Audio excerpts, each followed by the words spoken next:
여러분 안녕하십니까? 백운기입니다. 지금까지 살면서 수많은 유월을 거쳤지만 올해 유월을 맞는 마음은 너무나도 다릅니다. 새 시대를 여는 유월, 새로운 나라를 만드는 유월, 진짜 대한민국을 세우는 유월이 열렸습니다. 수없이 얘기했지만 이번 대선은 누가 이기고 지느냐의 승부가 아닙니다. 어둠이 깊을수록 새벽은 찬란하듯이 영원한 나락으로 떨어질 뻔했던 우리 대한민국을 다시 일으켜 세우는 선거이기 때문입니다.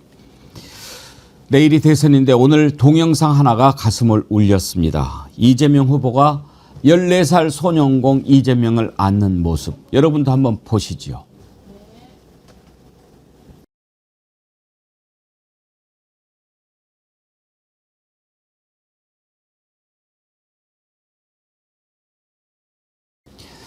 이제 대한민국은 언젠가부터 사라진 꿈의 사다리가 다시 살아나는 대한민국이 될 것입니다. 아무리 현실이 어렵더라도 꿈을 안고 살아가면 꿈이 실현되는 나라.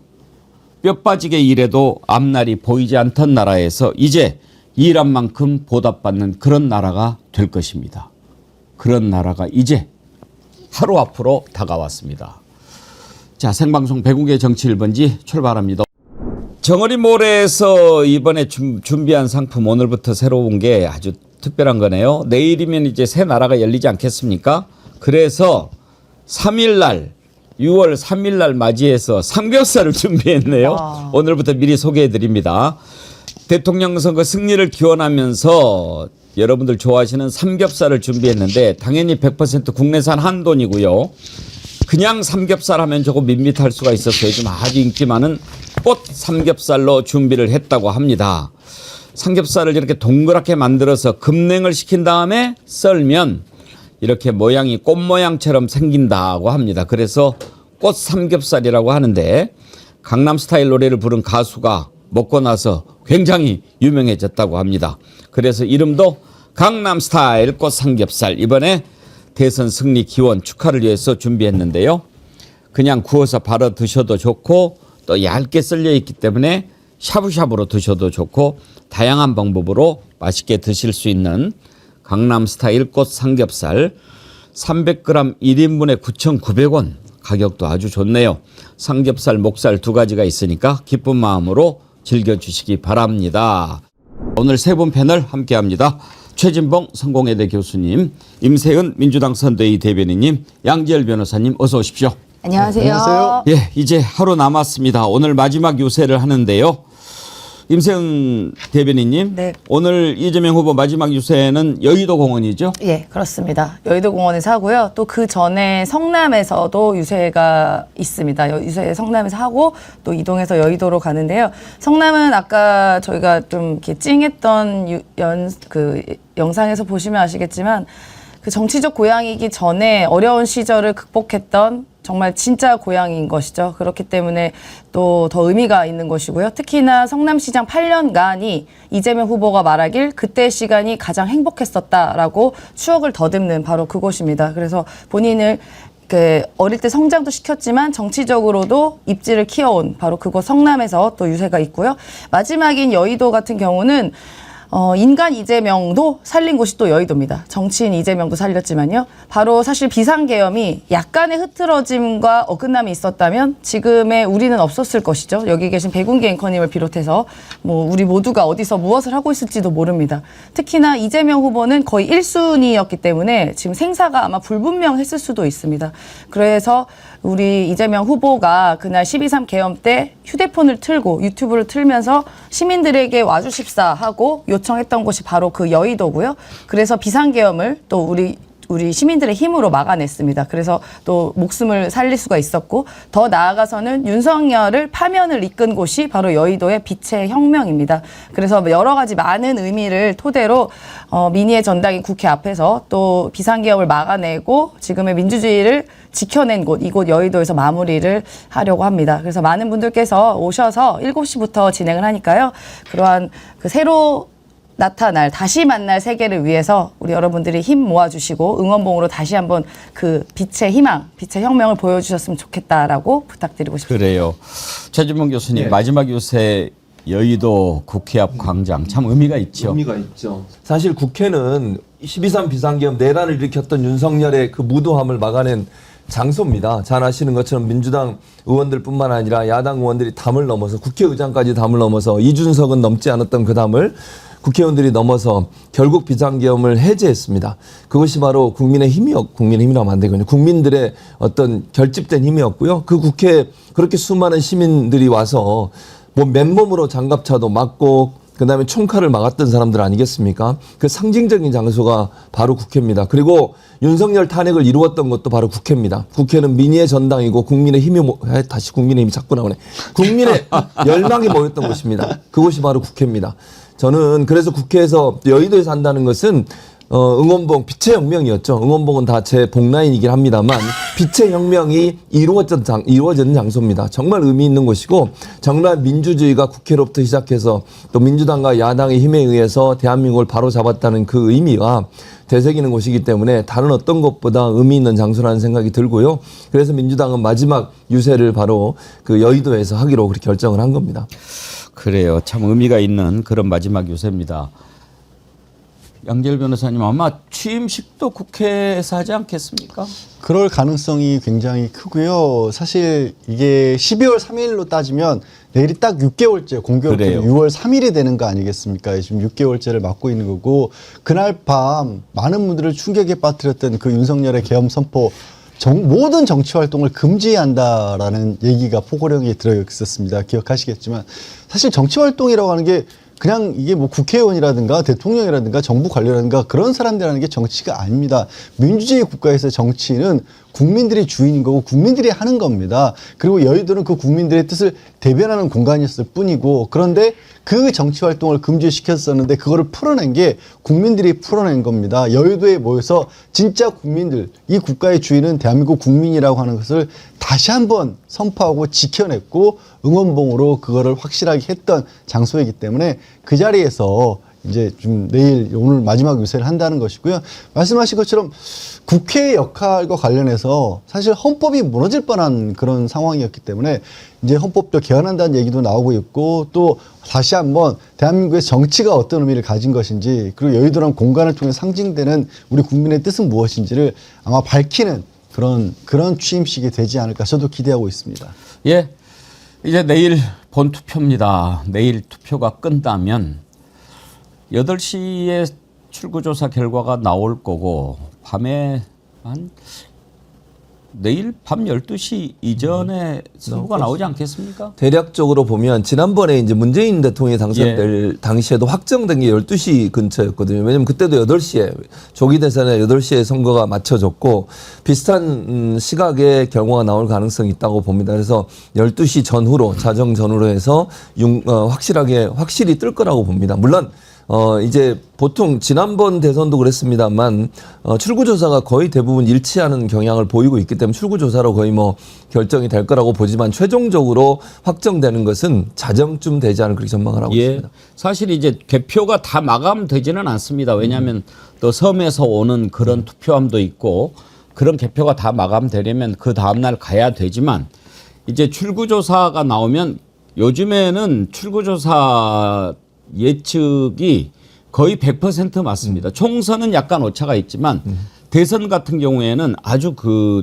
확실하기 때문에 0몇 %까지도 그렇게 맞추는 게 요즘 출구조사이지요. 그러니까 출구조사에서 거의 이제 우리가 당락 여부는 확인할 수 있고 그리고 이제 추세가 있고 요즘에는 이제 AI가 딱 검사를 하지요. 그래서 이 정도면 이제 끝났다. 그래서 사실상 대선 후보 확정 이렇게 띄우게 되는데 방송 3사가 대통령 당선 확정한 것이 문재인 대통령 될 때는 밤 11시 50분이었고요. 그때는 보궐선거였기 때문에 투표 마감이 8시 이번하고 똑같죠. 네. 그런데 이제 이명박 때는 밤 10시 47분에 확정을 했습니다. 그때는 오후 6시에 투표 마감이 됐으니까요. 이번에도 아마 문재인 대통령 당선됐을 때처럼 밤 11시 50분 정도 그때 확정이 될 걸로 보이는데 그때보다 표 차이가 더 많이 벌어질 가능성이 있기 때문에 더 일찍 나올 수도 있는 거죠. 지금 계산으로는 8시 정도에 이제 출구조사 발표하고 그때부터 개표 시작하고 해서 저는 11시 전후 정도면 충분히 나오지 예. 않을까 싶습니다. 이제 오늘 이제 여론조사는 깜깜이 기간이긴 합니다만 그 각 언론사들이 그동안의 여론조사가 나왔던 추이들을 분석해서 현재의 여론을 어느 정도 예측한 게 있는데요. 그 여론들이 거의 10%가량 차이가 있습니다. 10%가량의 차이가 된다면 한 절반 정도만 개표가 진행이 되더라도 뒤집기가 어려운 정도의 상황이고요. 특히 이제 인구가 좀 많은 곳들 있지 않습니까? 수도권이라든가 인구가 많기로 따지면 대구, 경북 지역도 인구가 많고 또 그것이 어떤 순서에 의해서 개표가 진행되느냐에 따라서도 좀 다르긴 합니다만 저는 11시 정도 전후면 거의 확정되지 않을까 이번에 싶습니다. 선관위의 공식적인 입장은 자정쯤이 돼야 된다는 게 선거관리위원회 공식적인 입장이긴 합니다. 그렇죠. 아까 말씀드렸지만 밤 8시에 출구조사 결과가 사실상 뭐 거의 결정적이기 때문에 여기서 예고해드리겠습니다. 저희가 기다리고 기다리던 이재명 대통령 당선 확정의 순간을 여러분과 함께 맞기 위해서 내일 개표 방송 특별 방송으로 진행하려고 합니다. 7시 40분쯤에 시작하겠습니다. 그래서 여러분과 함께 선거 관련된 얘기를 좀 나눠보고 그리고 8시에 개표 끝나고 나서 투표 끝나고 나서 곧바로 출구조사 나오는 걸 보면서 여러분과 함께 감격을 누리고 그리고 또 분석을 해보는 그런 특집 방송 내일 준비하겠습니다. 여러분이 함께해 주시기 바랍니다. 임세현 소장님, 네. 지금 이제 출구조사가 거의 정확하게 맞아 떨어지기 때문에 8시에 나오는 결과가 곧 최종 결과다 이렇게 봐도 될 거예요. 아마도 그 차이가 뭐 이렇게 그 지난 대선처럼 0.73만큼 그렇게 간박의 차이가 아니기 때문에 저는 출구조사가 아마도 이제 당선 확정과 거의 비슷할 거다라고 예측은 합니다. 물론 그때까지 가봐야 알겠지만요. 그동안 추이를 봤을 때 그랬고요. 지난 총선 때도 사실 그 총선의 결과가 민주당이 약 190석 정도 된다는 게 그 출구조사 나왔지만 사실 그보다 약간 적긴 했죠. 비례대표 이런 게 있어가지고요. 아마도 그것과 거의 비슷하게 갈 것이다라고 보고요. 물론 끝까지 선대위나 후보나 그 지지하시는 분들은 자만하지 않고 내일 투표 끝나는 그 시간 8시까지 투표 안 하시는 분들께 투표를 독려하고 끝까지 물론 되게 겸허한 자세로 지켜보려고 합니다. 네, 그래서 아마도 지금 사전 투표를 많이 해주신 걸로 알고 있는데요. 그래도 아직 투표 안 하신 분들이 또 주변에 꽤 계시더라고요. 여러 가지 뭐 사전 투표에 대한 여러 가지 얘기가 있어서 그런지 모르겠지만요. 주변을 살펴보시고 사전 투표 안 하신 분들 계시면 꼭 본 투표에 투표해 주시기를 또 독려해 주시고 또 함께 가주시고 해주시기를 또 기원해 봅니다. 예. 서시님께서 제 아픈 데를 찌르셨는데 백영표님 그때는 파랑 넥타이 부탁드려요 그러시는데 통합의 메시지인가요 오늘? 아니요 사실 여러분께 그 죄송한 말씀을 드려야 되는데 원래 제가 옛날에 KBS에서 앵커할 때부터 항상 저는 파란색 와이셔츠를 즐겨 입었습니다. 그리고 넥타이도 파란색 계열을 좋아했고요. 그런데 이 뒤에 있는 크로마키 맞아요. 판이 파란색이라서 맞아. 파란색을 못 입습니다. 파란색을 입으면 이게 이제 투명하게 나와버리기 때문에 그래서 제가 파란색 와이셔츠도 못 입고 파란색 넥타이도 못 차고 또 출연하신 분들도 파란색을 못 입는데 그러다 보니까 넥타이를 계속 붉은 계열로 이렇게 차다 보니까 뭐야 왜 저자는 파란 넥타이를 안 차는 거야. 그래서 지금 우리가 고민을 하고 있는데요. 원래 이제 크로마키 판이 배경을 파란색을 쓰기도 하고 녹색을 쓰기도 하고 그렇거든요. 이걸 녹색을 좀 바꿔야 되겠어요. 그러면은 파란색을 마음대로 입을 수 있는데 그것도 이걸 색깔을 다 바꾸는 것도 큰 공사가 돼가지고 이것도 며칠 걸리니까 그래서 그랬던 거니까 여러분 이해해 주십시오. 제가 파란색을 못 입는 슬픈 사연이 있습니다. 예. 지금은 여론조사 공표를 할 수 없기 때문에 금지 기간이라 여론조사를 볼 수는 없지만 한겨레에서 아주 그 의미 있는 것을 하나 발표를 했습니다. 이게 뭐냐면 대선 후보 득표율을 예측을 한 겁니다. 이건 여론조사하고는 좀 다르죠. 그러니까 지금까지 이렇게 쭉 여론조사 지지율 또 추세 이런 것을 반영을 해서 산출하는 득표 예측치입니다. 한겨레가 여론조사기관 STI 여기에 의뢰해가지고 추정을 한 추정치인데요. 지금까지 이렇게 여론조사했던 것을 모으고 또 추세를 살펴봐서 어떻게 최종 득표가 나올까 이걸로 예측을 하는 겁니다. 여기에 보면 이재명 후보가 48.5에서 50.1 이거를 얻는 걸로 예측이 됐고 김문수는 39.1에서 39.7 그러니까 39% 40%를 못 넘는 걸로 이준석은 간당간당합니다. 지금 10%를 넘느냐 넘지 못하느냐 그건 매우 의미가 있어요. 대선을 치르려면 참 많은 비용이 들죠. 선거 비용이. 그래서 이준석이 15%를 넘으면 선거 비용을 다 보전받지만 10%를 넘으면 절반을 받습니다. 그렇지만 10%에도 못 미치면 선거 비용을 한 푼도 못 받게 되는 겁니다. 그렇죠, 양절 변호사님? 네, 맞습니다. 뭐 선거 비용이라고 하는 게 사실 기탁금도 상당히 액수가 되는 거고요. 그리고 각종 공보물이라든가 또 후보가 전국적으로 유세를 다니면서 그리고 선거 운동을 공식 선거 운동원으로 등록해서 지원을 받을 수 있는 비용이라든가 이런 것들이 하나하나가 다 어마어마한 비용이거든요. 물론 이거는 이제 짐작해 보실 수 있는 게 그 선거 공보물을 발송하는 데 드는 비용 한 370억인가 그 정도가 듭니다. 그만큼 이 선거라고 하는 게 돈이 어마어마하게 필요한 거기 때문에 여기에서 이준석 후보가 사실상 뭐 낮에 유세 같은 것도 많이 안 다니고 본인은 뭐 학식 먹으면서 전국을 다닌다라고 했지만 그 최소 비용을 따지더라도 개인이라든가 개혁신당의 현재 규모로 봤었을 때 개혁신당 또 국가에서 받는 지원금 규모도 거의 없기 때문에 상당히 부담하기가 어려운 비용이 될 겁니다. 근데 이준석 후보는 그거 이전에 본인이 소송 비용부터 지금 갚아야 될 뿐이 아니에요. 그러게요. 팅커벨님, 양 변호사님 지금 모습이 훨씬 자연스럽고 보기 좋아요. 무슨 일 있으셨어요? 무슨 일이? 젊어 보이십니다. 뭐 진짜 대한민국에 앞서서 저도 진짜 우리를 나왔습니다. 네. 그동안에 가발 쓰셨던 거예요? 약간 좀 이마가 좀 제가 넓잖아요. 그래서 근데 좀 뭐 이거 가려서 뭐 아니, 하겠나 근데 이건 싶어서. 정말 빈말이 아니고 제가 그 안에 가발 쓰셨는지 뭐 짐작은 좀 했는데 저는 지금 사실 이 흑채를 막 뿌려가지고 그렇습니다만 지금 모습 아주 좋아요. 그 있는 거 버려요. 그거 이게 멋있잖아요. 저도 훨씬 낫고 지난번 결혼식장에서 뵀는데 이렇게 오셔서 왜 이렇게 갑자기 젊어지셨어요 이랬거든요.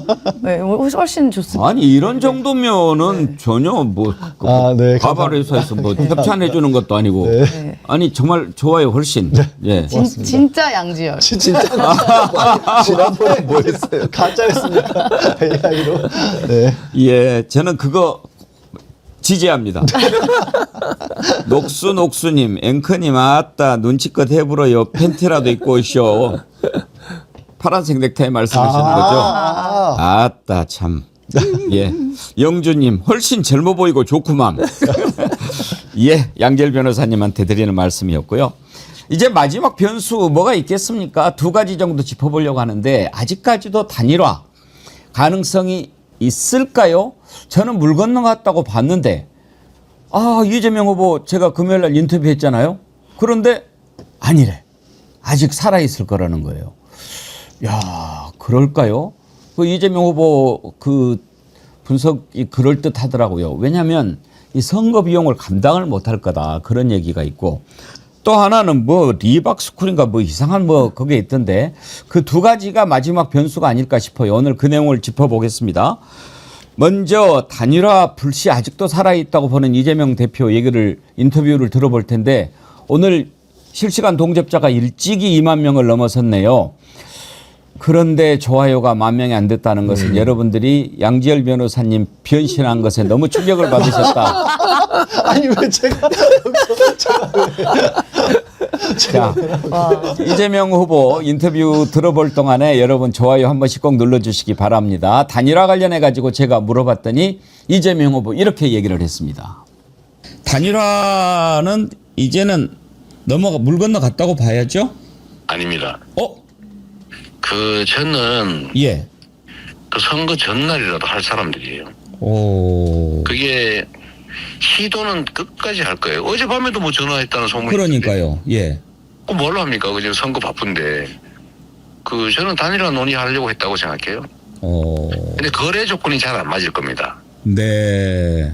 지금 거래 조건은 뻔하잖아요. 엄청난 선거 비용 예. 누가 낼 거냐?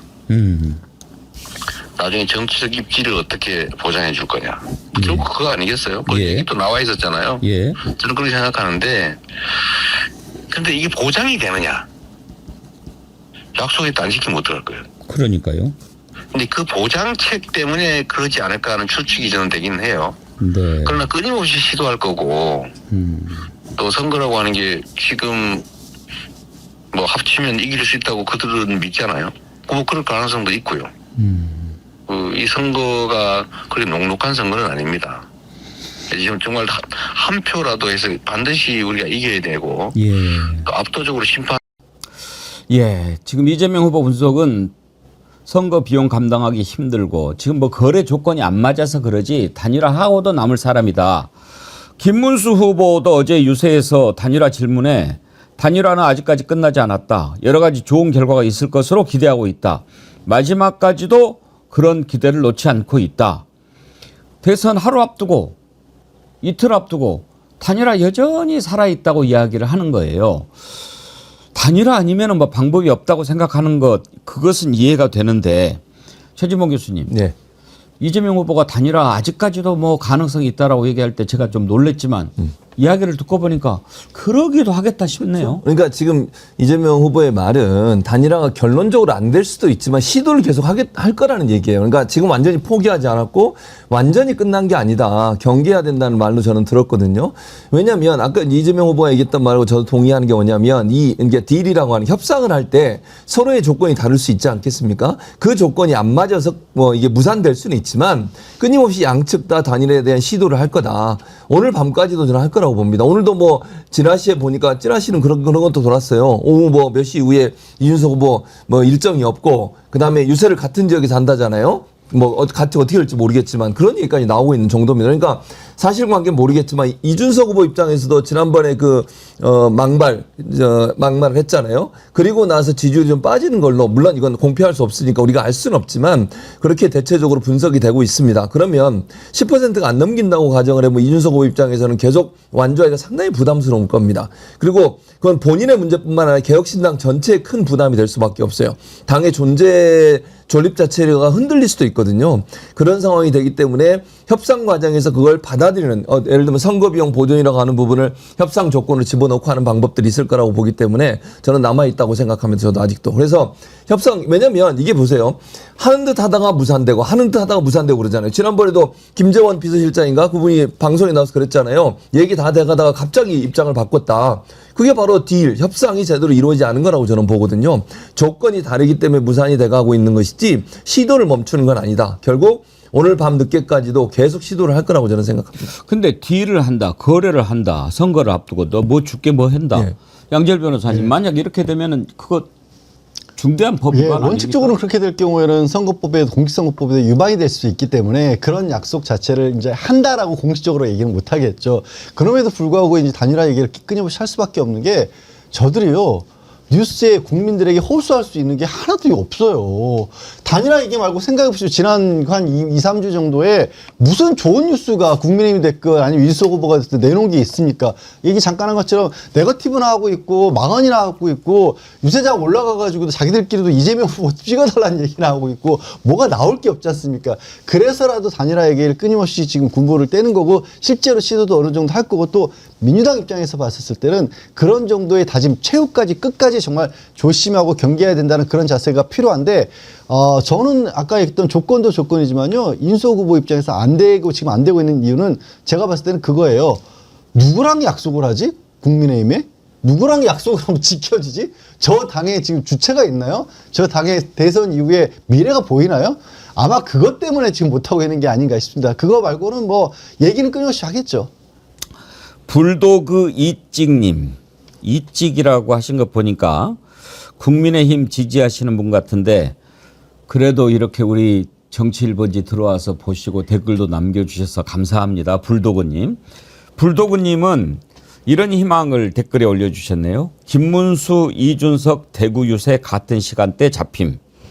이준석 대구 유세 이후 일정 없음. 단일화 확정. 아주 희망을 가지시는 글을 올려주셨는데 오늘 김문수, 이준석 둘 다 대구에서 하는 모양이죠? 네, 그 같이 하고요. 시간도 이렇게 어렴풋이 비슷해가지고 아마 이런 얘기가 나온 것 같습니다. 저도 오늘 아침에 뉴스에 그런 얘기가 있어서 그런 전망들을 많이 하시더라고요. 근데 저도 아직 그 단일화에 대한 불신은 여전히 남아 있다라고 생각이 듭니다. 이재명 후보도 그렇게 이야기를 했잖아요. 단일화는 끝까지 할 수도 있다라고 이야기하는 게 일단 금전적인 문제가 이준석 후보에게는 굉장히 큰 짐으로 다가오기 때문에 이거는 어쩔 수 없이 해야 되는 거 아니냐라는 게 이제 이재명 후보의 일단 추측이고요. 그리고 또 하나는 이제 김민석 최고위원이 이야기하신 거는 6월 2일 밤 그러니까 11시 59분까지 방탄의 단일화를 할 수 있다라는 얘기입니다. 왜냐하면 지금 이준석 후보 관련해서 여러 가지 논란들이 나오고 있잖아요. 뭐 접대 문제라든가 이런 게 장부가 나오기도 했고요.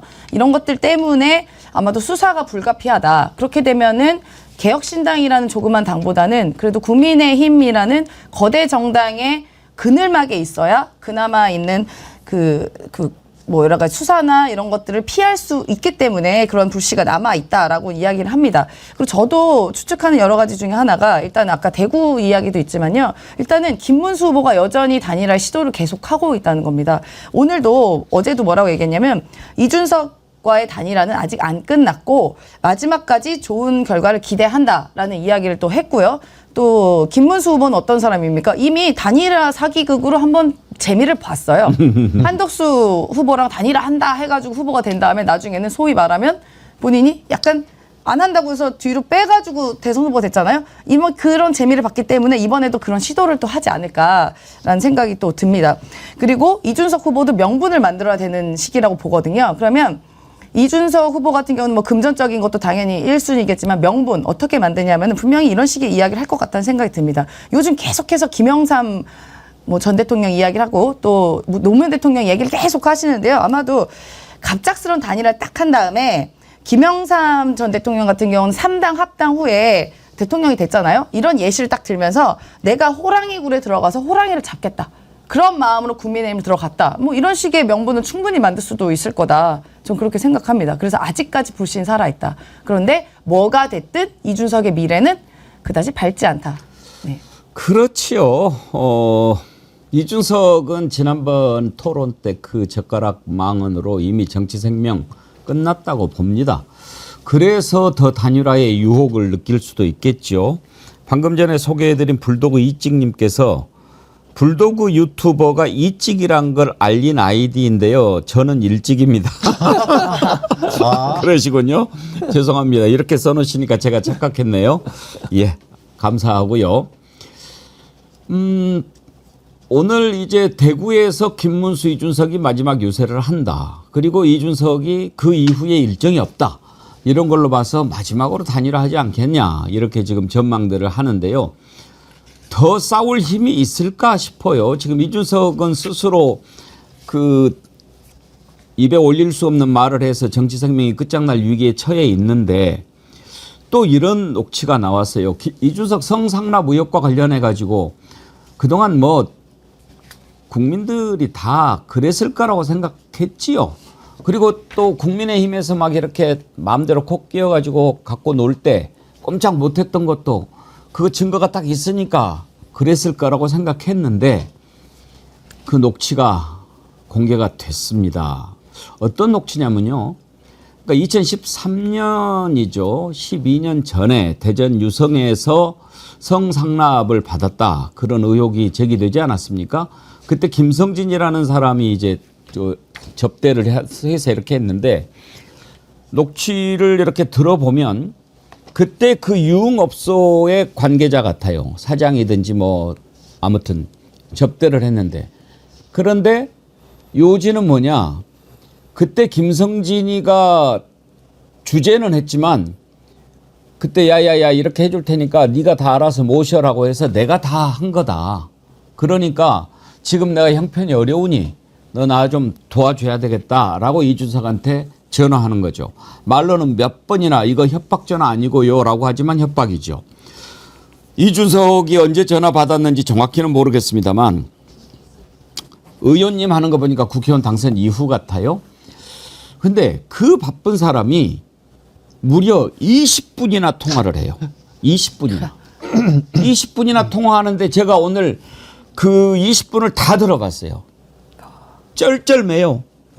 예, 제가 뭐 도와드려야 되는데 여력이 없어가지고. 저쪽에서 전화한 장모 씨는 이제 점점 수준을 높이더라고요. 아니 뭐 좀 도와주셔야지, 제가 지금 죽게 생겼습니다. 그래도 뭐 제가 여력이 없어가지고. 그러니까 정 이런 식으로 나올 겁니까? 뭐 제가 여력이 없어가지고. 아니 뭘 약점을 잡혔길래 그 바쁜 사람이 20분이나 유흥업소 관계자한테 꼼짝 못하고 쩔쩔맵니까? 한번 들어보시죠.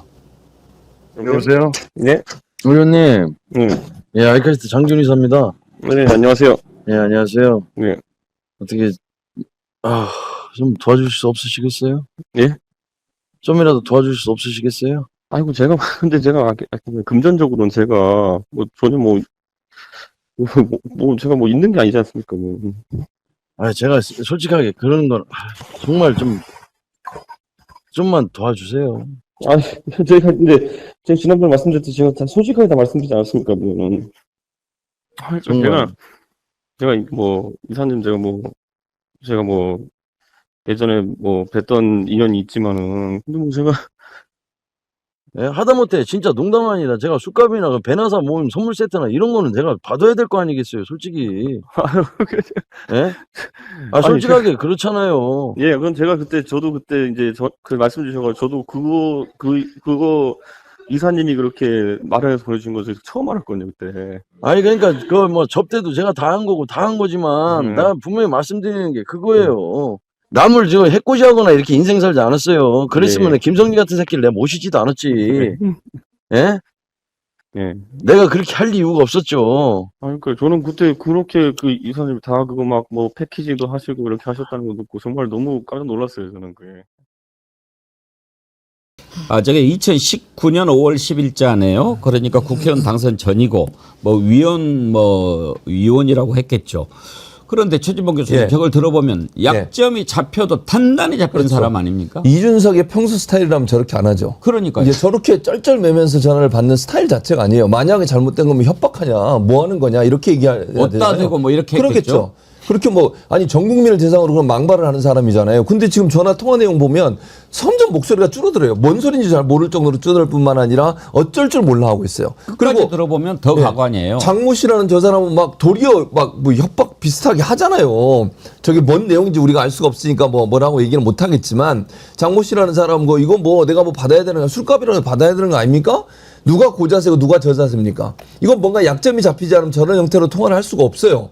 아니 장모 씨라는 사람이 저렇게 언성을 높여가면서 마치 뭔가 받아내야 되고 내가 받을 수 있다고 하는 자격이 있는 것처럼 얘기를 하잖아요. 근데 이준석은 거기에 대해서 말도 제대로 못하고 몰랐어요.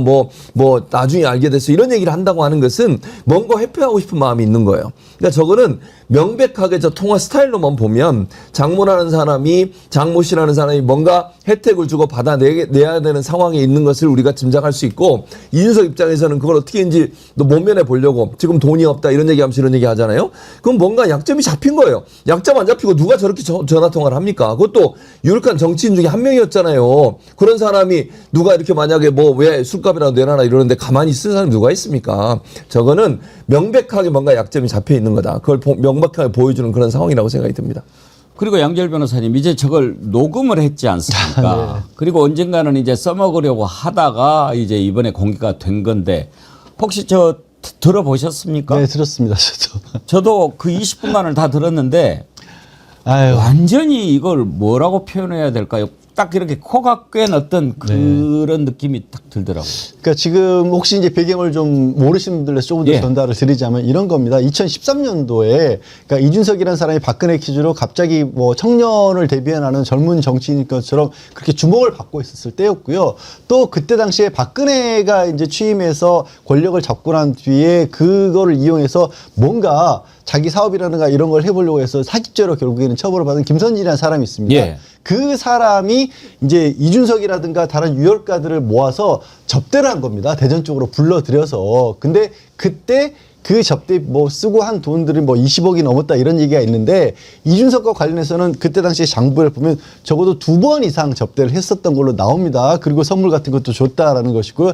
근데 지금 통화한 그 장 씨라는 사람이 대전에서 본인도 유흥업소를 운영을 하고 있었고 그때 이준석이 접대를 받고 있었다라고 하는 그때 의혹 그 당일날 그 장 씨라는 사람이 그 지금 좀 전에 이제 이준석을 접대하는데 실무를 맡았던 겁니다. 근데 알고 보니까 이준석이 그렇게 술도 사주고 뭐 접대도 했었고 그리고 다른 선물 같은 것도 줬던 게 이 장 씨가 사실은 또 이 돈을 댔던 모양이에요. 그러니까 지금 2019년 벌써 6년이 지난 상황에서 뭔가 어려움을 겪고 있으면서 제가 봤을 땐 단순하게 경제적 어려움 같지는 않아요. 뭔가 뭐 민원이 됐든 뭐가 해결할 게 있으니까 자기 딴에는 이준석이라고 하는 높은 사람 알고 있는데 그거 좀 도와주십시오 라고 하고 있는 상황인데 말씀하신 것처럼 거기에 대해서 아니 당신이 당신이 뭐 하는데 지금 뭐 어디다 대고 전화해가지고 이런 얘기 하느냐 라는 말 한마디를 못하더래요. 그 20분 동안.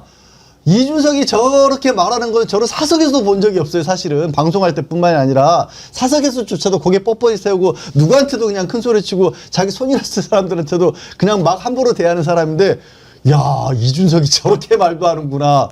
도대체 그러니까 저는 저거 들으면서 단순하게 제가 말씀드리는 그 어떤 이거는 수사 과정에 나온 거예요. 지금 경찰 검찰의 수사 과정에서 문자 내용이라든가 그 접대 엑셀 내역이라든가 다 나온 건데 그거 말고도 저 장 씨라는 게 뭐 장씨라는 사람이 뭐 가지고 있는 거 아니야? 어떻게 저렇게까지 꼼짝을 못해? 아니 말로 그렇잖아요. 야 그거 뭐 얼마야? 내가 뭐 줄게. 뭐 너까지 게 뭔데? 그런 말조차 못 하잖아요. 보스 형님 TV님이 정답을 주셨네요. 평상시 같으면 시끄러 임마 했겠죠. 맞아. 야, 진짜 아니 대선 토론 나와가지고 네. 사실 이재명 후보나 김문수 후보한테 사실 정치적 경력이나 연배로 봤을 때도 절대 어떻게 보면 함부로 못할 사람한테도 그게 고개 뻗고 있어요. 여기 어디다 훈계질하냐고 이런 식으로 막말을 하리 퍼붓던 그 인간이 어디 저거 유흥업소 사장한테 저렇게까지 절절매요. 그래서 지금 이제 만약에 모르겠어요. 오늘 밤에 뭐 단일화 선언을 한다면 뭐 해도 뭐가 의미가 있겠습니까만은 저는 단일화 한다고 하는 순간 이준석의 정치는 이준석이라고 하는 사람은 한국 정치에서 영원히 사라져야 될 사람이라는 것을 스스로 증명하는 것밖에 되지 않을 거다 이렇게 생각이 되고요. 그리고 이제 임세현 대변인님 만약에 단일화 한다라고 하면 그건 단일화가 아니고 정치 퇴장 선언, 항복 선언, 자신이 지은 죄를 인정하는 선언 이런 거 아니겠습니까? 네, 그래서 나중에 뭐 단일화를 하고 나서도 실제로 그 안에 어떤 거래가 있었는지 법적으로 이런 것들이 후보 매수죄나 이런 것들이 적용이 되는지도 저는 살펴봐야 될 것 같고요. 그 단일화를 할 것 같은 느낌이 또 오늘 권성동이 또 이렇게 이야기했습니다. 이준석에게 사퇴를 권고하면서 김문수 후보에게 힘을 모아달라. 오늘 밤 모아달라 이렇게 이야기를 했습니다. 그런 걸 봤을 때 지금 뭐 여러 가지 시그널들이 읽혀지거든요. 오늘 밤 진짜 단일화를 하게 된다면 이런 것들이 이제 변수들이 쭉 작용을 하는 것이라고 보고요. 저는 이준석 후보가 단일화를 하든 안 하든 그의 미래는 그냥 어두울 거라 생각이 듭니다. 단일화는 하는 대로 아마 기대하는 것이 있겠죠. 국민의힘에 가서 이른바 방탄을 입겠다는 것. 그러니까 국민의힘이란 거대 조직들을 이용해서 본인들이 수사를 받아야 되는 여러 상황들에 대해서 막는 효과는 있겠죠. 근데 그게 얼마큼 막을 수 있을까요?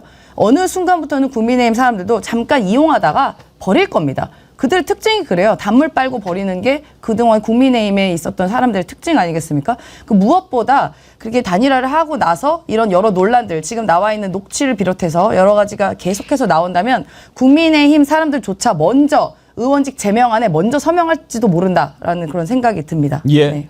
광노부님께서요. 꼭 알고 싶어요. 만약에 단일화를 한다면 사전투표에 이준석 찍은 표가 김문수에 합쳐지나요? 아니죠. 이걸 이제 사표라고 합니다. 죽을 사자. 이준석을 찍은 표는 이제 죽어버리는 거죠. 그러니까 이준석 표가 이제 사라지고 또 만약에 단일화를 해서 오늘 후보를 사퇴하면 내일 이준석을 찍어도 그 표는 사라지고 양절 변호사님 그렇게 되는 거죠? 네, 맞습니다. 그리고 뭐 크게 걱정하실 것도 없는 게 이전의 여론조사를 보면 이제 기억을 하시겠지만 그렇게 단일화를 이전에 그러니까 이 투표용지가 인쇄되기 전에 하더라도 여론조사를 보면 그게 단순하게 1 더하기 1이 안 돼요. 그러니까 이제 김문수를 지지하는 사람 입장에서는 이준석이 들어오면 또 빠져나가는 사람이 생기고 이준석을 지지하는 사람들도 또 김문수로 가면 또 빠져나가는 사람이 생기기 때문에 1 더하기 1은 비율을 두자면 1 더하기 1이 2가 되는데 1 더하기 1이 1.2나 3밖에 안 됐었습니다. 그렇죠. 예. 오늘 이제 마지막 유세인데요. 참 오늘을 맞는 분들이 아름다운 글들을 많이 보내주셨어요. 제가 좀 소개를 해드리고 싶은데요. 바다향기님. 사랑하는 정어리 가족 여러분, 드디어 이틀 후면 새날이 열립니다. 가슴이 벅차오릅니다. 저는 6월 4일 새벽에 해돋이를 할 생각입니다. 신년에 맞이하는 태양보다 더 큰 의미의 태양이 떠오를 겁니다. 그러셨는데 6월 4일 날 태극기를 달겠다는 분도 계셨는데 6월 4일 새벽에 해돋이를 하겠다. 아주 멋지게 또 새 봄 나라를 맞는 방법이겠는데요. 바다향기님이 대전에 사시더라고요. 왜 바다향기인가 했더니 흑산도에서 해군을 하셨더라고요. 제가 또 해군할 때 흑산도를 방문해서 교육한 적이 있습니다. 아, 해군 장교 출신이시죠. 네, 예. 목포에 근무할 때. 예. 동라이 녹수님 배를 저어가자 파란 물결로 산천 경계 좋은 희망의 나라로 독립운동가의 심정으로 하루를 보냅니다. 두근두근 손 떨리고 가슴 떨림으로 고이고이 보내드리오리다. 내 것인 듯 내 것 아닌 내 것 같은 너. 이제는 보내야 할 시간. 지난번에 우리 임세은 대변인님도 보내줘야겠다 이런 얘기를 하셔가지고 울컥하면서 임세은 네. 대변인님 보내드릴 준비가 됐나요? 네, 이제 보내드려야죠. 제가 지난번에도 제 개인 방송에서 그 얘기를 하다가 혼자 막 울었는데, 그러니까 왜 그러냐면 그냥 너무 3년 동안 힘드셨잖아요. 그 윤석열 3년 동안 가장 목숨을 잃을 뻔한 고비도 몇 번 넘기고, 그래서 이제 계엄까지 막아내고 민주주의 결국 지켜내면서 우리 시민과 함께 했는데, 모르겠어요. 그냥 언제든 함께 이렇게 할 줄 알았는데 이제 저희가 국민의 대통령으로서 보내드려야 되니까 또 5년 시간이 또 얼마나 힘들겠습니까? 윤석열이 쌓아놓은 여러 가지 그 더러운 것들을 또 치우는 시간, 또 발전시키는 기간, 그 시간 동안 또 마냥 칭찬만 들을 수는 없을 것이고요. 그래서 힘든 시간일 것 같아서 좀 마음이 안 좋았습니다만 잘 하실 겁니다. 네. 근데 제가 한마디만 더 붙여드리면 3년 전에 이재명 후보가 안타깝게 이제 패배를 했잖아요. 그리고 나서 같이 이제 몇몇 이렇게 모여서 식사를 했는데 저한테 기도를 해달라 하더라고요. 아. 위로의 기도를. 제가 기도했는데 떨어지고 나서 네. 예. 거기서 또 펑펑 울어요. 기도를 들으면서도 울고 있는 거예요. 울고 같이 그날 3년 전 일입니다. 네. 그날 그렇게 모여서 함께 아파하고 위로하고 이랬던 기억이 나는데 오늘 또 이제 이렇게 얘기하니까 오버랩이 됩니다. 그게. 네, 참 눈물 나네요. 갑자기. 예. 이제 감사기도 드려야죠. 그럼요. 그래야죠. 근데 선거 이미 끝난 것 같습니다. 무슨 얘기냐면 이게 탈북자들이 너무 속출해요. 한두 번이면 내가 말을 안 해. 네. 진작에 이 원래 이 뚝이 무너질 때 구멍 하나부터 시작이 되지 않아요? 정청래 의원이 유세하고 있을 때 빨간 옷 입은 유세단이 같이 춤추고 1번 할 때부터 제가 알았는데 그 뒤로 보십시오. 손학규 전 대표부터 시작했죠. 이재명 찍어주세요. 그다음에 안철수 의원도 이재명 지지합니다. 그러더니 이번에는 또 이 사람 권성동 빼고 한기호 의원은 차기 국방장관을 노리는 것 같아요. 응? 그럼 빨리 입당을 하든지. 그래가지고 안 받아주겠지만 이재명한테 또 충성을 이렇게 약속을 하는데 이 정도면은 그냥 제가 지난번에 얘기했잖아요. 이재명 후보랑 단일화하라고. 그러면 되는 거 아니에요? 뭐 이렇게 애를 써서 개표도 하고 고생할 필요 있어요. 탈북자 시리즈 한번 봅시다. 우리 경제는 살려야 되겠다. 안보를 지켜야 되겠다. 그래서 오늘 아침에 이재명 지지 선언을 했습니다. 제 지역구가 대장동이고요. 제가 백현동에 삽니다. 제발 이번 이재명 후보 찍어주셔야 합니다. 제발 이번 이재명 후보 찍어주셔야 합니다. 제발 이번 이재명 후보 찍어주셔야 합니다. 이재명 대통령을 모시고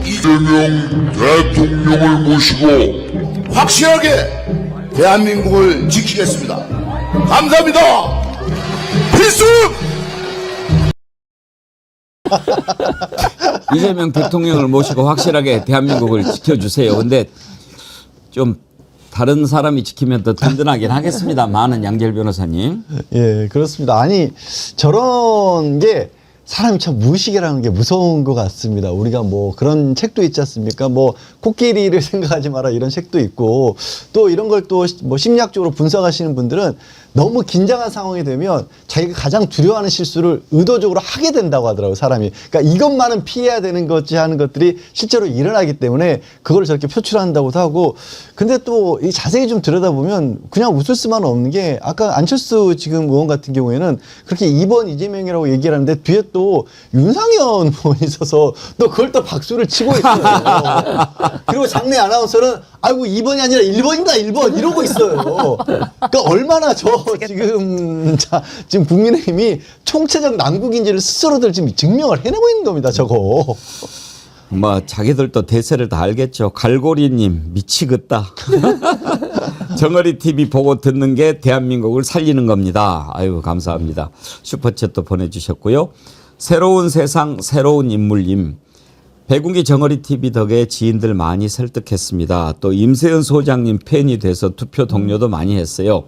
임세은 소장님 애 많이 쓰셨어요. 계속 응원할게요. 정어리 TV 100만 가자 하면서 슈퍼챗 보내주셨는데 백운기 칭찬이 아니라 임세은 소장님 칭찬. 앞에 왜 백운기 씨 정말 TV 100만 근데 아직 팬이시나요? 그 임세원 서포터들이 아직 안 들어와가지고. 지금 선거운동 다니고 있습니다. 그러고 있습니까? 예.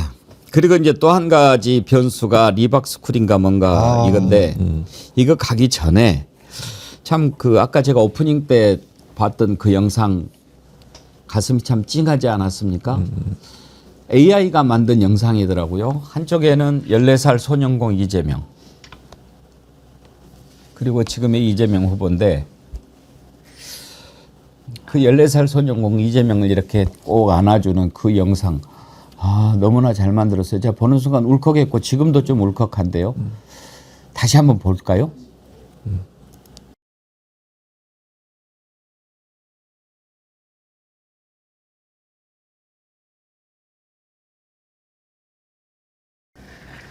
아이고. 참 임세은 소장님 저 보니까 눈물 나죠. 저 장면이 또 그런 게 이재명 후보가 어제 또 어디 인터뷰에서는 어머니 이야기 하시면서 또 소년공 얘기를 하더라고요. 뭐 다른 것도 저는 마음에 안 팠지만 그 어머니를 생각했던 그 마음에서 본인이 힘들었지만 또 어머니가 얼마나 힘들었겠냐. 그 어린 아이를 공장 보내는 마음이 어떻겠냐라는 이야기를 했을 때 또 가슴이 찡했습니다.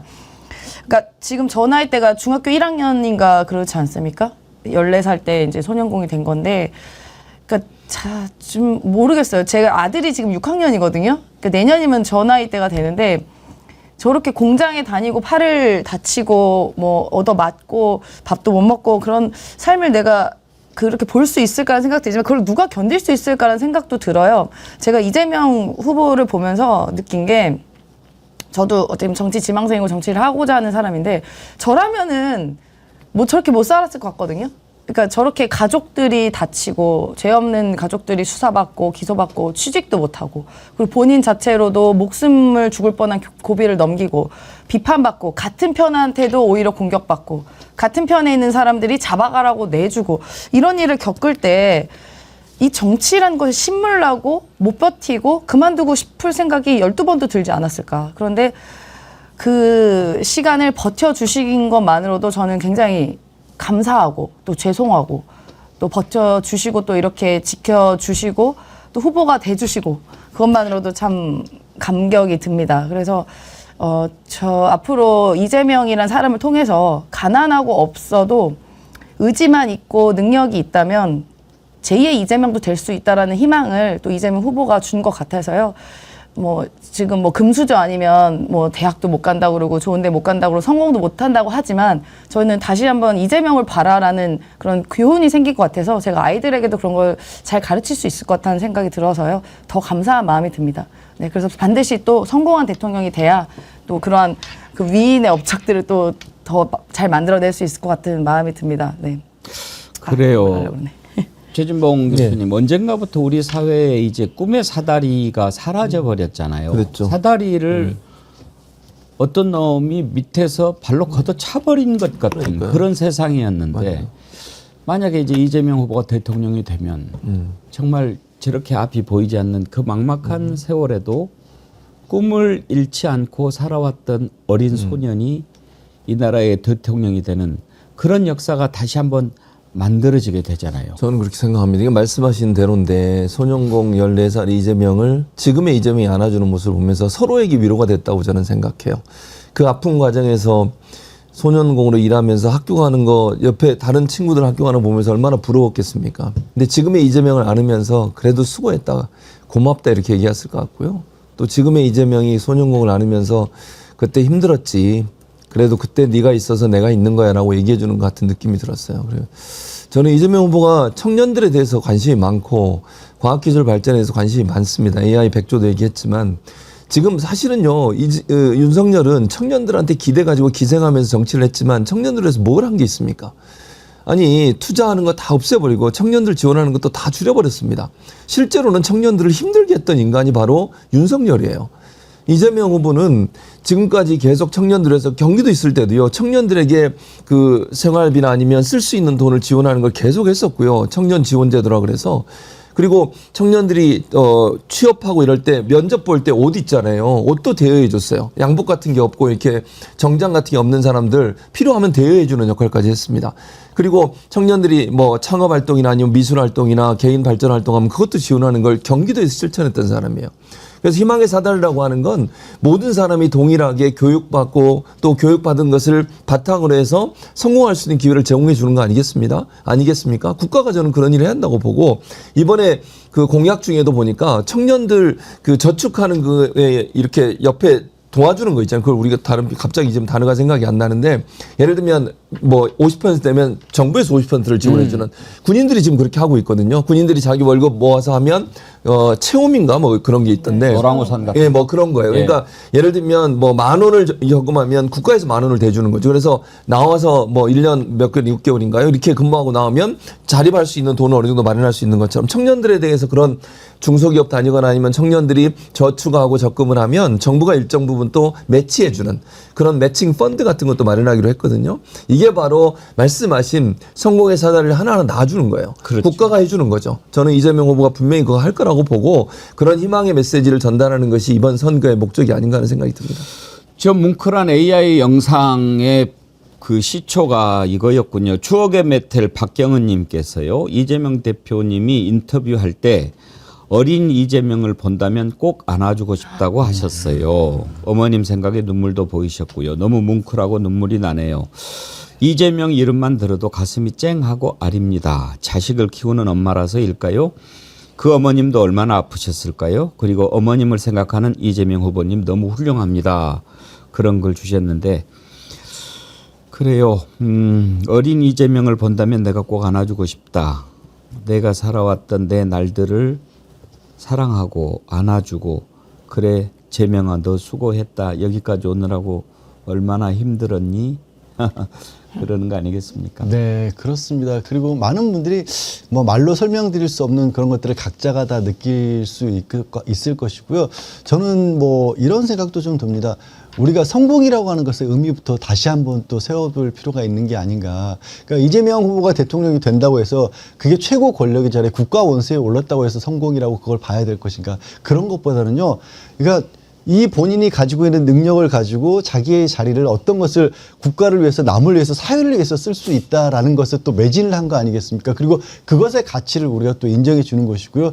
사실요, 그렇게 어렵게 소년공으로서 지금의 변호사란 자리보다도 이재명 후보가 변호사가 됐었을 때는 훨씬 개인적으로 부와 영예를 누릴 수 있는 길도 많았던 때입니다. 그런데 그게 아니라 자기의 어린 시절 내지는 그리고 또 5.18을 알게 되고 노무현 전 대통령을 알게 되면서 아, 내가 할 수 있는 일이 이것만 있는 건 아니구나. 그냥 잘 먹고 잘 사는 혼자 개인이 잘 먹고 잘 사는 것만 있는 건 아니구나. 라고 해서 또 정치에 뛰어들었고 그거를 또 키워서 같이 그 가치를 누리기 위해서 대한민국의 대통령의 자리까지 오르겠다고 오늘 이 자리까지 온 거 아니겠습니까?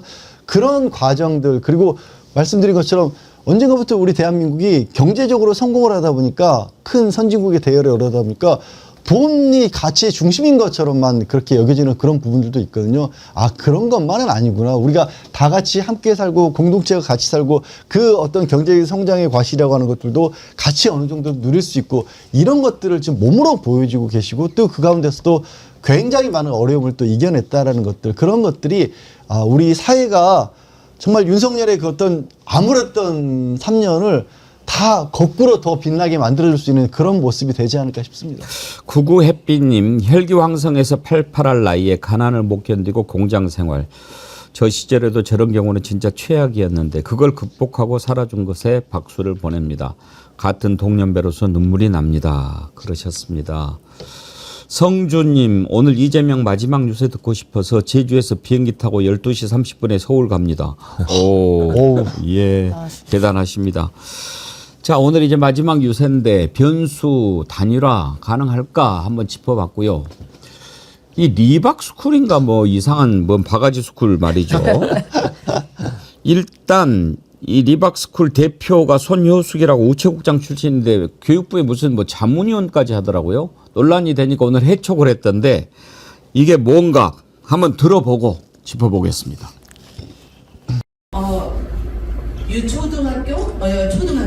초등학교 안에 별도의 또 학교가 생기는 거기 때문에 새로운 인재들이 들어가고 새로운 인물들이 들어가서 새로운 교육을 실시해야만 대한민국이 바뀔 것이다라는 생각에 저도 정신이 퍼뜩 들었습니다. 그래서 이걸 놓치면 안 되겠구나. 그래서 이제 뛰리는 분들끼리 모여서 시작을 하고 무려 30여 회의 저희가 회의를 가졌어요. 그러는 과정에 저희 이제 늘봄학교 강사들이 들어가야 되지 않겠느냐 해서 강사 양성하는 이런 늘봄 행복이 교실도 시작을 하게 됐고요. 일명 자손군이라고 불리는 댓글 공작팀에 잠입해 취재했습니다. 이들은 댓글 공작뿐만 아니라 국민의힘 의원과 짜고 가짜 기자회견을 열기도 했습니다. 이들은 초등학교 방과 후 강사 자격증을 준다면서 댓글 팀원을 모은 것으로 드러났습니다. 선거가 끝나면 이들을 학교로 보내 왜곡된 역사관을 초등학생들에게 주입할 계획도 세웠습니다. 댓글로 나라를 구하는 자유 손가락 군대 일명 자손군. 이 댓글 공작팀을 이끄는 사람은 바로 리박스쿨의 손모 대표였습니다. 이제 우리는 이준석하고 이재명을 다 까야 돼. 아침 6시부터 밤 12시까지 1시간씩 그 시간에 네이버 기사 거기다가 이제 댓글 달고. 이승만, 박정희라는 두 이름을 합쳐 만든 리박스쿨은 이승만과 박정희를 추앙하고 5.18 민주화 운동을 폭동이라고 가르칩니다. 근데 그 5.18은 완전히 진짜 공산 폭동이었어. 손 대표에 따르면 이곳 출신자 중에 서부지바 폭동으로 구속된 사람도 있었습니다. 나 여기서 막 같이 활동했던 청년들이 막 구속돼서 들어가고 내가 이번에 서부지법 창의체험 활동지도사 1급 자격증이 있으면 초등학교에서 방과 후 강사로 일할 수 있습니다. 윤석열 정부가 새롭게 도입한 늘봄학교 강사가 대표적입니다. 취재 결과 그들의 진짜 목적은 방과 후 교육으로 초등학생들에게 철저히 왜곡된 역사인식을 심는 것이었습니다. 저게요. 어떤 문제가 있느냐면 이제 댓글 조작을 하는 곳이지 않습니까? 저는 처음에 뭐 리박스쿨 그래서 뭐 이명박 박근혜인가 했더니 이승만 박정희 이념을 가르친다 뭐 그런 차원에서 시작을 했더라고요. 그리고 저 손모 씨는 공무원이었어요. 그리고 이제 퇴직해서 저 일을 하고 있는데 저는 저기에서 가장 큰 문제가 뭐라고 보냐면 이렇게 초등학생들 뭐 이렇게 교육시키고 그래가지고 어려서부터 잘못된 역사 인식을 주입시키는 것. 이승만 박정희가 이 나라에 뭐 적이고 뭐 엄청나게 적이 하면서 더 큰 문제 늘봄학교라고 지금 방과 후 학교 같은 거죠. 이거는 나라에서 지원하고 윤석열이가 자기 최고 치적이라고 자랑하는 건데 바로 정부의 지원까지 받아가면서 하는 것을 만들어 놓고 교육부 자문위원까지 하고 그런 짓을 했다.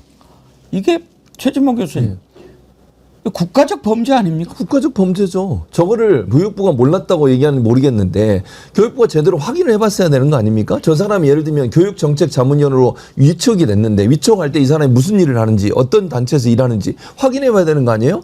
아니 리박스쿨인가 뭔가 거기서 아까 지금 방송에 나왔습니다만 보도에도 거기에는 5.18을 완전히 비하하고 폄훼하고 막 왜곡을 하잖아요. 그건 범죄입니다. 범죄. 5.18 특별법에 따르면 5.18의 정신을 훼손하는 것이 자체가 범죄예요. 그런 단체에서 일하는 사람을 어떻게 교육정책자문위원으로 위촉을 합니까? 그러려고 교육부가 이제 와서 나몰라라는 식으로 교육정책자문위원회에서 회촉을 했다고 그래요. 책임져 이주호 저는 지금 장관 책임져야 한다고 생각합니다. 이런 사람을 왜 위원으로 위촉을 했고 문제는 늘봄학교의 강사를 여기서 양성하게 해가지고 그 사람들 채용해가지고 늘봄학교 강사로 보내는 거잖아요. 이게 북한의 세뇌교육과 뭐가 다르냐고요. 김정은 세뇌교육과 뭐가 달라요. 아니 잘못된 역사관을 심어주고 공인되지도 않고 우리 역사학계가 공통으로 생각하는 그런 가치와 완전히 벗어나는 이승만, 박정희의 독재 정권의 사상을 가르치려고 해서 어린아이들로부터 그런 왜곡된 역사관을 심어주려고 하는 일을 주도적으로 한 거 아닙니까? 저런 사람을 위원으로 위촉하고 또 교육 지원을 할 수 있게 만들어주고 양성할 수 있는 프로그램 운영하게 해주고 국가 세금 들어간 거 아닙니까? 이거는요 교육부 담당자들 이주호뿐만 아니라 이주호 장관뿐만 아니라 담당자들 모두 다 저는 문책하고 책임지게 만들어야 한다고 생각을 하고요. 지금 혹시나 지금도 거기 교육하고 있는 사람이 있을 수도 있습니다. 그 학교 스쿨 뭐 리박 학교인가 뭔가 거기 스쿨에 나온 사람들 그 사람들 다 쫓아내야 돼요. 아이들이 얼마나 위험합니까 지금. 아이들한테 이런 잘못된 역사관을 가르친다고 하면 우리나라 미래가 어떻게 되겠습니까? 김문수는 자기는 뭐 전혀 모르는 일이라고 지금 발을 쏙 빼는데 양재열 변호사님 김문수가 여기에 가서 뭐 이야기하고 이러는 것도 다 나오더라고요. 일단 리박스쿨을 운영하면서 이제 강사진들을 많이 초청을 해서 주로 극우 인사들을 초청을 해서 강사로 활용을 했는데 그중에 김문수 지금 후보가 지금은 아니고요. 그때 2020년인가 활동을 했던 강사 명단에 올라가 있고요. 그리고 또 리박스쿨과 김문수 TV가 협력 관계인 걸로 알려져 있고요. 그리고 지금의 그 아까 말했던 그 자성군이라는 데는 당연히 사실상 선거 운동을 방해하고 있는데 이제 허위 사실 공표로 낙선법정 선거 운동을 불법적으로 했던 거 아니겠습니까? 거기서 누구를 도왔던 거예요? 김문수 지금 후보를 당선시키기 위해서 아까 들으신 것처럼 이재명, 이준석을 지금 까야 된다라고 얘기를 하고 있었던 것이고요. 그리고 이게 또 리박스쿨이 지금 연대를 맺고 있는 것 중에 하나가 교육 공무원 단체들 중에서 우리가 알고 있는 정교조가 있고 또 교총이 있는데 그것도 아닌 대한교원정원이 이런 저도 생소한 곳인데 그 단체가 하필이면 이 지금 김문수 후보 쪽에 정책 제안을 거기서 만들었던 겁니다. 그러니까 일부 지금까지 알려진 크게 양대 규모라고 할 수 있는 교원 노조가 아니라 갑작스럽게 생겨가고 2020년인가 2008년인가 만들어진 곳인데 그 전까지 별로 듣지도 못했던 곳이 이제 김문수 후보의 교육 정책을 거기서 만들었다라고 하는 그런 상황이고 그리고 이 리박스쿨에 있는 지금 뭐 사람들이 리박스쿨을 통해서 지난해 1월에는 또 윤석열 대통령실까지도 겨나가는 프로그램까지 운영이 됐다라고 하거든요. 그리고 이게 너무나 뿌리가 막 정말 뻔하게 보이는 게 저 리박스쿨에 아까 말씀드렸던 김문수 후보만 강사로 했던 게 아니라 지금 정광훈의 며느리도 거기서 강사로 활동을 했다라고 하거든요. 그러니까 지금 정광훈 나오면 당연히 정광훈이면서 자유통일당의 대표를 누가 지냈습니까? 김문수 지금 후보가 지냈어요. 그러니까 얽히고 설켜있는데 정말 암세포처럼 우리 사회를 암약해서 들어가고 있었던 것이고 지금 그들이 선거 국면에서는 김문수 후보를 지원하고 있었던 거죠. 어떻게 김문수 후보가 아무것도 몰랐다라고 그렇게 얘기를 할 수가 있겠어요. 그리고 뭐 자손군 임세현 대변인님 네. 자유 손가락 군대 애들한테 뭐 하는지. 아이고 자유 손가락 군대라고 이제 하는 건데요. 저는 단순히 이게 댓글을 달아서 뭔가 여론을 나쁘게 하는 것뿐만이 아니라 가장 저는 악질인 것이 바로 어린 아이들에게 이런 잘못된 사상을 주입하는 것이라고 봅니다. 이미 한국 늘봄교육연합회 그 이름으로 서울교대랑 협약을 맺고 10개 학교에다가 이제 뭐 이렇게 강사를 투입하고 이제 강의를 제공을 했는데요. 여기서 있던 내용들이 문제가 되지 않겠습니까? 너무나도 철저하게 뉴라이트 극우 사상을 우리 자라나는 어린이들에게 주입을 했다는 거 아니겠어요? 다 큰 어른들도 이런 이야기를 계속 듣다 보면 어느 순간 그게 세뇌가 되거든요. 윤석열 보십시오. 유튜브에 세뇌돼서 60살 먹은 사람이 거기서 헤어나지 못하잖아요. 근데 지금 자라고 있는 아이들 그 친구들은 정말 스펀지처럼 다 흡수하는 그런 아이들인데 그 아이들에게 잘못된 사상을 계속 주입해서 저는 이른바 한국판 유겐츠를 만들려는 거 아닌가, 유겐츠를 만드는 거 아닌가 그런 무서운 생각까지 듭니다. 그러니까 나치의 그 청소년 이제 그런 집단들을 유겐츠라고 해서 나치의 이데올로기를 주입시키고 그 다음에 전쟁이 필요한 이유 뭐 이런 것들을 굉장히 주입시켰던 게 그 유겐츠잖아요. 그러니까 나쁘게 좀 극단적으로 말하면은 저는 그렇게 시작된 게 이 조직이 아닐까라고 생각이 듭니다. 그리고 말씀드린 것처럼 이 단체가 가장 중요한 것은 자금이거든요. 그냥 돈 없이 움직일 수도 없고 돈 없이 사람을 뭐 교육시키고 내보낼 수도 없는 것인데 이 자금줄이 저는 가장 중요하다 봅니다. 이게 어디서부터 시작됐는지 봐야 될 것이고 또 어떻게 이 늘봄 학교 프로그램이랑 긴밀하게 연결이 됐는지 또 교육부랑 어떻게 연결이 됐는지도 반드시 살펴봐야 될 것이고요. 그리고 저도 지금 또래에 있는 저희 애들이 지금 초등학교 2명의 애들이니까 다 연관관계가 있어요. 저도 주말에 전화를 너무 많이 받은 게 여기 어디 학교에서 들어가냐 이 교사들이 무슨 교육했냐 알고 싶다라고 제 학교 아이들의 부모님들이 저한테 연락이 옵니다. 그렇죠. 활동한 데가 어딘지 밝혀야 되겠네요. 예, 그래서 어디 학교에서 어떤 교육에 어떤 교사가 갔는지도 밝혀서 이렇게 국민적인 의혹과 특히나 학부모들의 의혹을 해소가 돼야 돌봄이 유지가 될 수 있다 생각합니다. 자칫 이 리박 스쿨 때문에 그 맞벌이 부부들이 의존하고 있는 이 돌봄 교실 자체가 훼손되면 안 되는 것이거든요. 그래서 반드시 저는 수사하고 엄벌은 하되 이 돌봄 교실과 어떻게 보면은 보육시설인 늘봄에 대해서는 좀 이 현상은 좀 유지하고 그 우리 학부모들이 그 아이들 맡기는데 두려움이 없게는 해야 된다 그렇게 생각합니다. 참 소름 끼치는 게요. 임세훈 대변인 말씀하셨는데 이 어린이 아이들을 이미 가르쳐서 집회 현장에 동원해서 빨간 목도리 주르륵 두르고 합창을 하는 그런 모습 영상까지 공개가 됐는데요. 그 내용을 그 리박스쿨이라는 데서 만들어서 정말 극단적인 생각을 가지고 있는 걸로 가사를 만들었고요. 그 뒤에는 윤석열 얼굴이 크게 전광판에 이렇게 집회장에 붙어 있는 데서 나와서 그 얘기를 하고 있어요. 북한 영상 보는 줄 알았어요, 저는. 진짜 무서웠어요. 하여튼 뭐 경찰이 뭐 발빠르게 수사에 나섰다고 하니까 한번 지켜보도록 하고 내일 속보가 나오면 또 다뤄보도록 하겠습니다. 임세은 대변인님 팬들이 또 등장했네요. 맞습니다. 드디어. 대공기 TV 100만 가즈아 임세은 양지엘 최진봉 화팅이고요. 임세은 식당 TV 20만 가즈아 임세은 추종자 모임 오동현 이희성 고북원 이승훈 문종태 안진걸 올림 몇몇 또 새로운 추종자 이름이 보이네. 제가 이거를 지금 계속 추가 모집 중입니다. 아니 아무도 안 쏘길래 제가 그 임세은 소장 단톡방이 있어요. 거기다 올렸습니다. 방송하고 있다. 왜 안 쏘냐? 네, 그랬더니 안진걸이 바로 보냈어요. 오늘은 약간 갈취성이 있네요. 오늘은 제가 투표 동료 하시라고 얘기를 드렸는데요. 오셨네요. 네. 오늘 1부는 여기까지 하고요. 2부는 민주당의 서용교 의원님 오늘 특별히 인터뷰합니다. 지금 대구 경북 골목골목 선거대책위원장을 맡고 계시는데 한번 그쪽 지역의 분위기 한번 살펴보도록 하겠습니다.